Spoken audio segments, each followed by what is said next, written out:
예, 안녕하세요. 반갑습니다. 저는 성균관의대 삼성서울병원 전홍진입니다.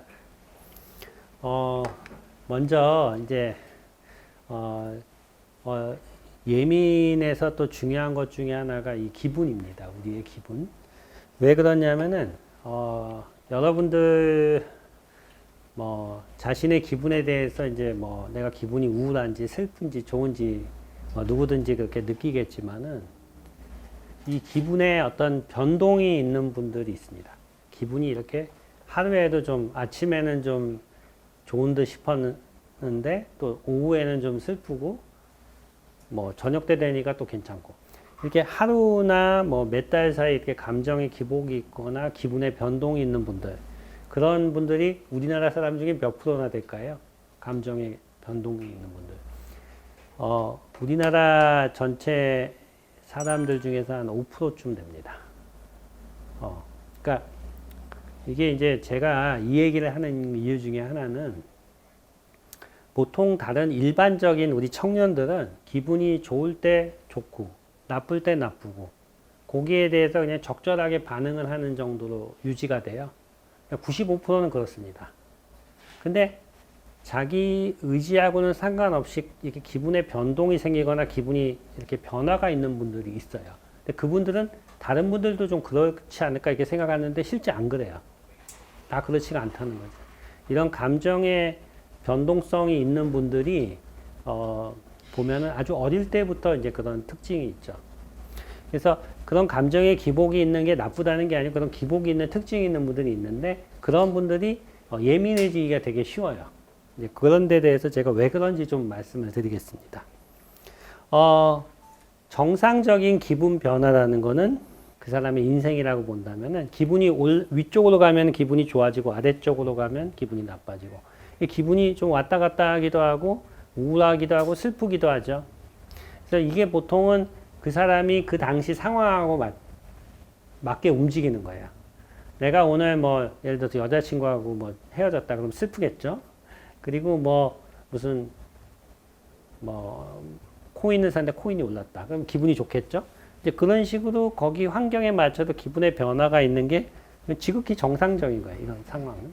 이런 게 있는데, 기분에 이런 변동성이 있는 분들이 있다는 거죠. 그러니까 이게 기분이 이렇게 밑으로 이렇게 떨어지는, 밑으로 이렇게 아래로 좀 오랫동안 지속되는 기분이 떨어지는 경험들을 하는 분들이 있어요. 근데 이제 저희가 보통 저런 걸 우울증이라고 하는데, 처음에는 이제 내가 잘 모를 수도 있어요. 아, 이게 기분이 떨어지는지 잘 모르겠다. 그냥 뭐 좀 의욕이 없고 잠이 안 오고 좀 그렇네. 이렇게 되는데 이게 또 옵니다. 이게 자꾸 와요. 이렇게 기분이 처지고 의욕이 떨어지고. 근데 요럴 때 기분이 이렇게 밑으로 떨어질 때 굉장히 민감해지고 의욕이 떨어지면서도 이 주위 환경이라든지 사람들하고 대인관계에서 상당히 예민해지는 경우가 많다는 거죠. 그리고 또 하나는 이제 그러다 보니까 뭐 잠도 안 오고 층간소음에도 민감해지고 이제 그런 특성이 있는 분들이 있어요. 근데 기분이 이렇게 주기적으로 이렇게 변동성이 있는 분들이 이게 항상 문제가 되냐? 꼭 그것도 아니에요.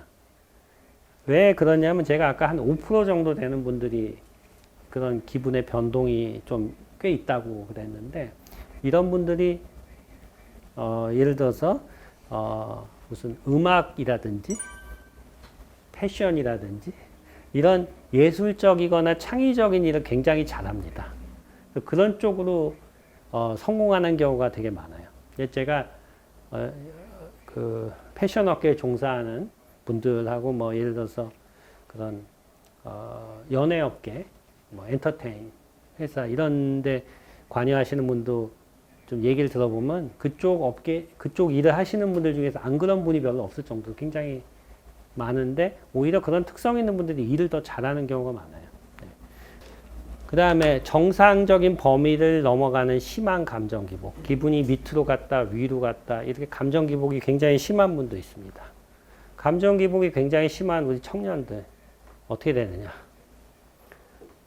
감정 기복이 굉장히 심하면 되게 예민해져요, 외부에. 사람들 표정이나 말투에도 민감하고 또 밤낮이 잘 바뀌어요.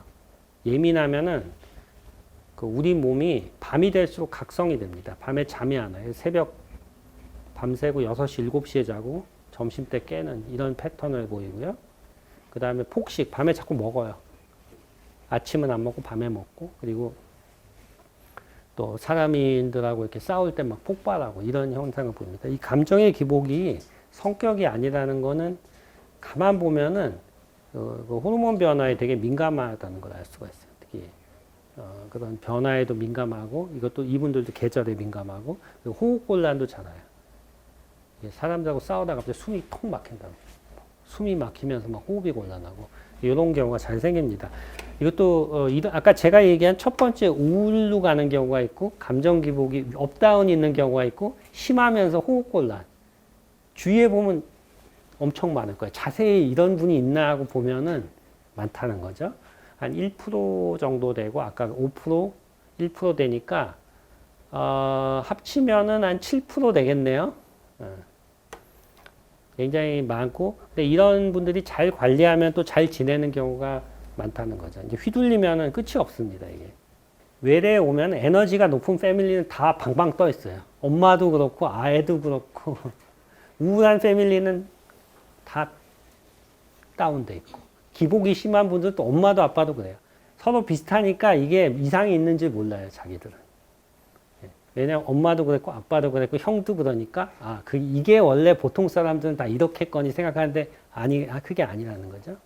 그래서 에너지가 이게 너무 높은 아까 그런 분들 같은 경우는 위험을 감수하는 행동을 하죠. 에너지가 너무 올라가면 무리한 투자, 과도한 소비, 도박, 음주, 약물, 외도.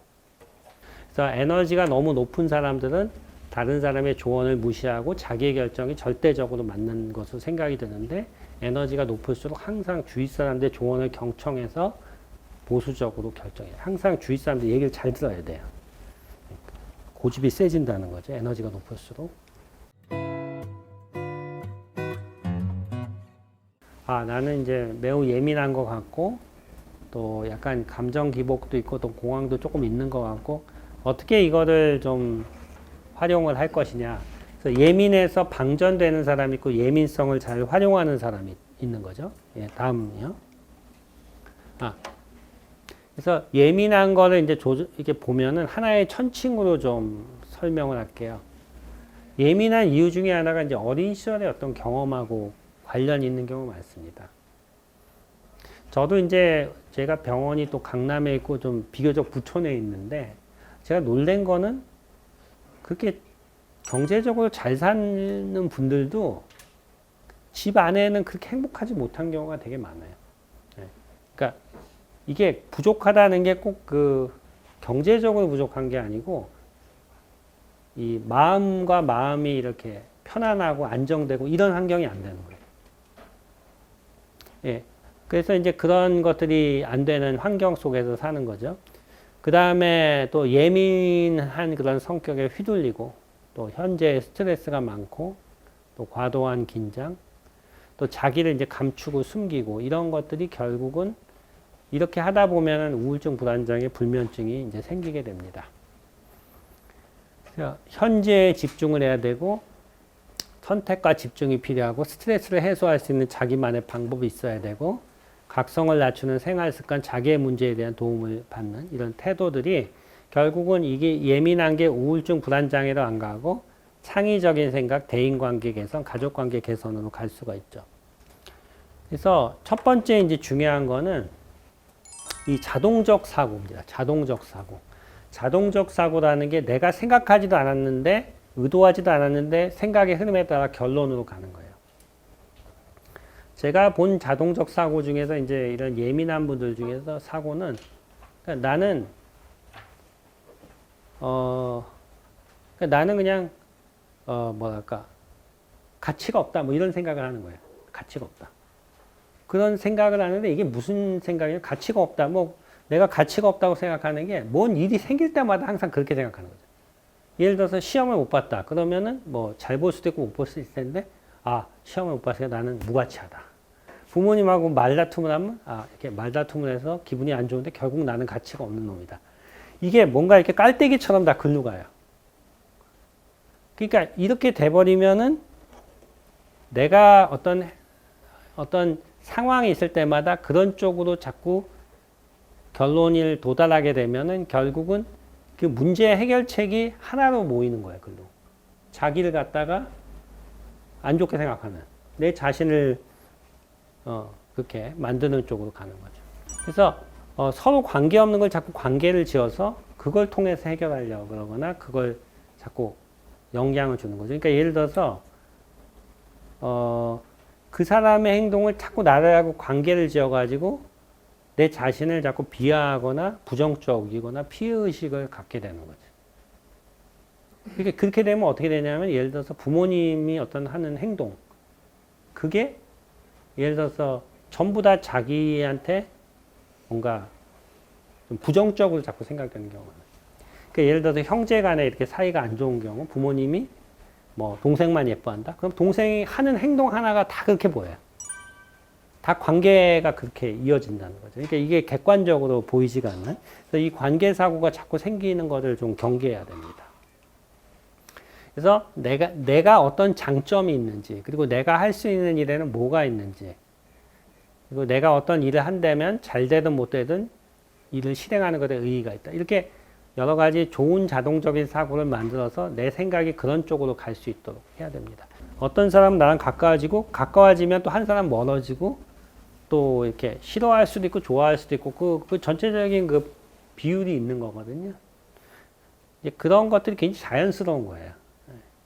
그러니까 저런 것들을 잘 이제 인식해야 된다. 그러니까 이게 거리가 멀 수도 있고 가까울 수도 있고 이런 식의 대인 관계가 이게 아주 건강한 대인 관계인 거죠. 서양 같은 경우는 부모님과 가족하고 굉장히 이게 물론 이제 친하긴 하지만은 그냥 프렌드 같고 20살만 되면 다 멀어져 잘 보지도 않아요. 서양 사람은 굉장히 가족 간에 타이트하지 않은데 우리나라는 굉장히 타이트하거든요. 가족 간의 관계가. 우리나라가 아마 전 세계에서 가장 타이트할 거예요. 부모하고 자식 간에 가장 밀착돼 있죠. 이게 이제 여러 가지 전쟁도 겪고 힘든 일을 겪다 보니까 가족 간끼리 이제 살자 이런 것 때문에 이제 그렇다고 하는데 근데 부모님이나 가족이 마음에 안 든 경우는 아주 힘든 거예요. 이런 경우에.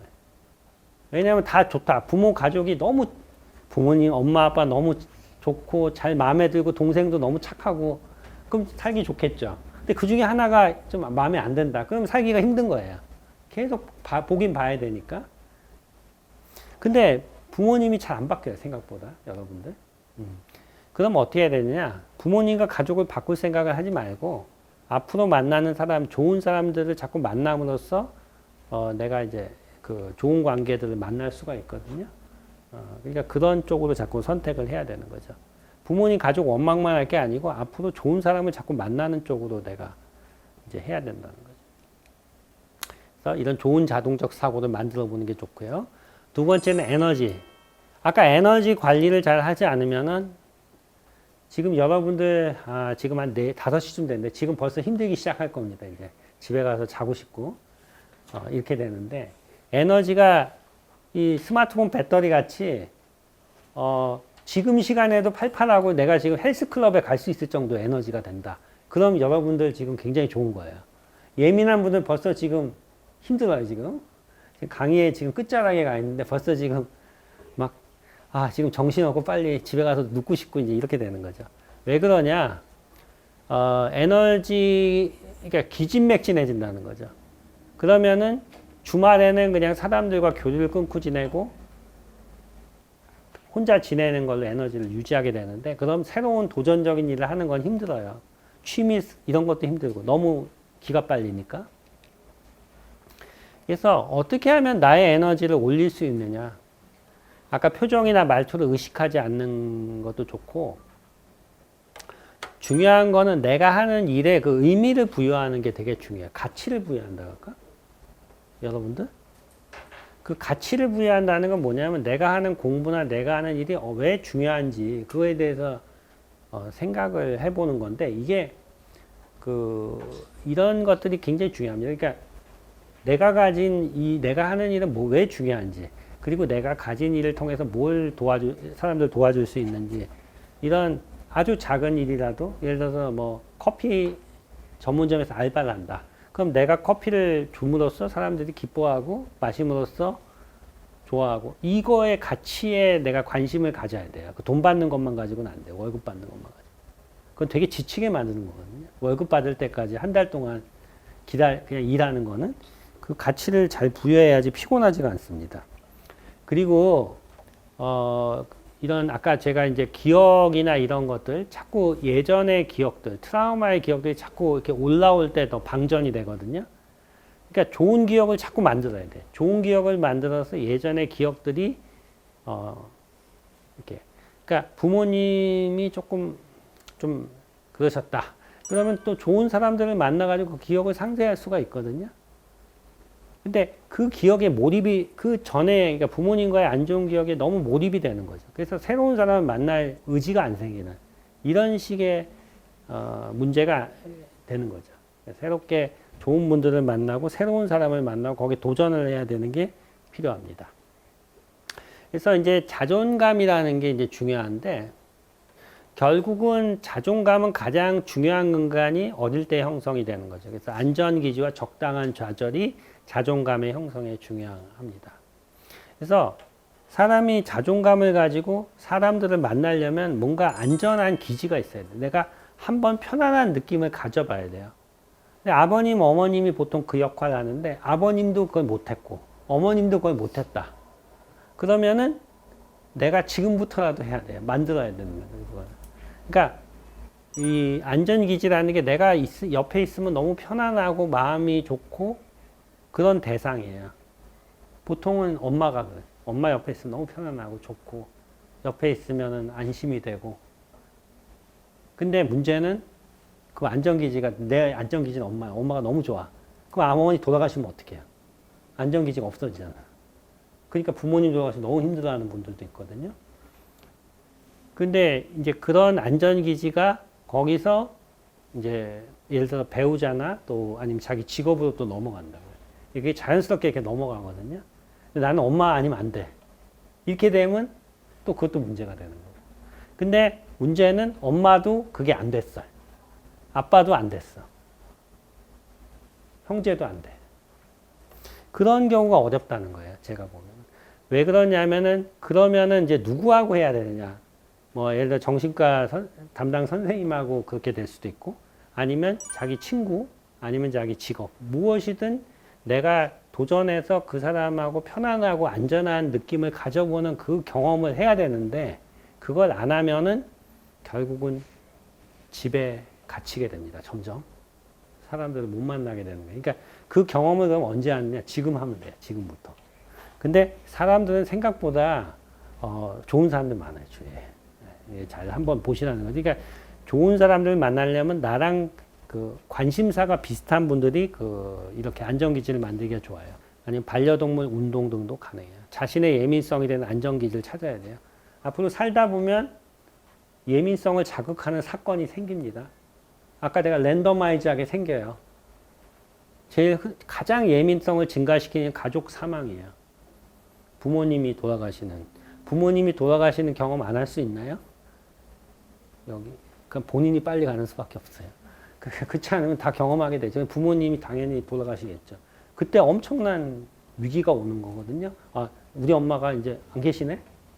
그러면은 안전기지가 이제 없어지는 거거든요. 맨날 엄마한테 가서 엄마 어떻게 뭐 다 이랬는데. 그러니까 그런 거를 자꾸 이렇게 만들어 가야 되는 거죠. 그래서 그런 위기를 넘어가려면은 평소에 내가 안전기지가 돼야 되고 직업이나 이런 것들도 그런 역할을 해주면 좋다는 거고. 그래서 이제 제가 이렇게 보면은 자는 것보다는 일단은 일정한 시간에 잘 깨고 이 수면과 식사 이런 패턴을 잘 유지해야지 그런 예민성이나 에너지를 잘 유지하죠. 특히 아침에 일어나는 시간이 굉장히 중요합니다. 아침에 일어나는 시간을 일정하게 유지해야 돼요. 그게 굉장히 우리 정신 건강에 중요한데 뭐 저 같은 경우는 6시 20분에 1년 내 같은 시간에 일어나요. 항상 같은 시간에. 6시 20분에 일어나는데 1년 내 주말 평일 상관없이. 그러면 잠이 아주 잘 옵니다. 밤에. 그러니까 이 깨낼 때 완전히 깨야 돼요. 사람이. 잠을 완전히 깨야 돼요. 아침에 일어나서. 제가 이제 여기 계신 분은 좀 이르겠지만 뭐 배우자라든지 나중에 뭐 결혼하실 분도 있겠지만 나한테 잘 맞는 사람을 골라야 됩니다. 왜냐하면 내 안전기지가 돼야 된다는 거죠. 그게 아마 잘 보시면은 잘 사는 사람들 보면 되게 그래요. 그러니까 내가 예를 들어 공황장애인데 맨날 소리 지르고 막 이런 사람하고 같이 산다면 소리 지를 때마다 공황 발작이 오거든요. 같이 못 살아요. 제가 무슨 어떤 그런 게 잘 맞아야 된다는 거죠. 그게 이제 뭐 경제적인 것만 만나도 되는 게 아니에요. 그리고 이제 내가 가지고 있는 그런 것들을 잘 도와줄 수 있는 안전기지를 만나면 굉장히 자기 펑션이 좋아집니다. 그러니까 예민하고 이런 특성이 자기의 어떤 업적으로 연결이 돼요. 그 서포트 해줄 수 있는 누군가 있어야 돼요. 배우자가 아니더라도 아니면은 뭐 아까 자기의 취미 생활이나 그런 게 있어야 되죠. 예를 들어서 저 같은 경우는 이제 테니스 치는 걸 되게 좋아하는데 에너지가 이렇게 높은 사람들 보면 운동하는 걸 되게 좋아해요. 글로 에너지를 좀 고갈을 시켜야지 에너지가 이렇게 일정하게 유지되는 거예요. 딴 데 엉뚱한 데 에너지 안 쓰고. 여러분들 커피 좋아하시고 저도 커피 되게 굉장히 좋아해요. 매일 먹는데